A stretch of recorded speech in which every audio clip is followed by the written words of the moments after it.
So I've already talked about how estimated tax payments are withheld from married couples in order to falsely impose penalties, fees, and interest. However, I still need to explain how married people are double-racketeered. So the IRS considers a married couple as one joint account from the moment that you notify them that you are married and intend to file jointly until the moment that you change your status with them. However, FTB perpetually keeps married people in the status of individual filers. After you file a tax return for a particular year, FTB will update that year and only that year as joint. But for years that are pending, they assume you're an individual filer. According to the Taxpayer Advocate, if you're single and you file late, FTB will apply the estimated tax payments that were held in suspense to your account after the penalties, fees, and interest have been falsely imposed, but before you file your tax returns. So let's say you made a $10,000 estimated tax payment that was withheld. FTB falsely imposes a penalty of $2,000 in penalties, fees, and interest on you. Then they put the $10,000 on your account, and all that you have to send in is the $2,000 in penalties, fees, and interest. But with married people, FTB refuses to apply any of the money at all until after the tax returns are filed. So using the same scenario, if you're married and you made a $10,000 estimated tax payment that FTB withheld, they will assess you a $2,000 penalty, late fees, and interest, and they'll also impose $2,000 on your spouse for late fees, penalties, and interest. And then they will tell you that you need to send them $14,000 right now, or else we're going to file a wage garnishment against you and a lien against your property. I mean, they are vicious with they want their money right now. So even though they've had the $10,000 since the day it was due, they make you resend that $10,000 as if they never got it, plus $4,000 in penalties, interest, and fees that shouldn't have been due because they had their money on time. FTB justifies this practice by stating that since it's a joint payment, they don't know how much money to apply to each individual, so they just won't apply any money whatsoever.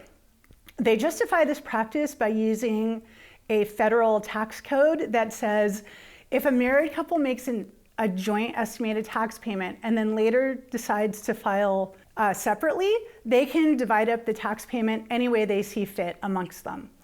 So even though the tax law clearly says that the spouses can divide up the money any way they see fit, Franchise Tax Board won't allow that money to be divided up. They just withhold it altogether.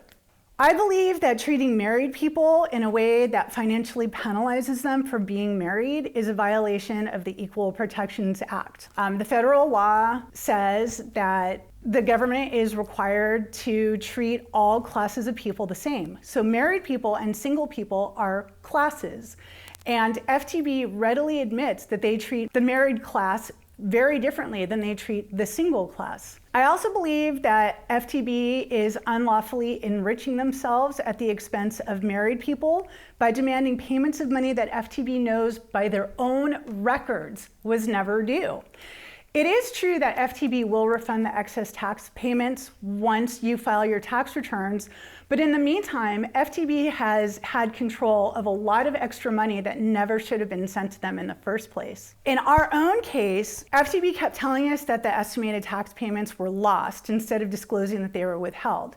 They kept promising us that if we could send them proof of payment, they would apply the money to our account and they would stop harassing us to send in additional money towards the tax liability. In my OTA case, I documented that I contacted Franchise Tax Board 71 times about these lost payments.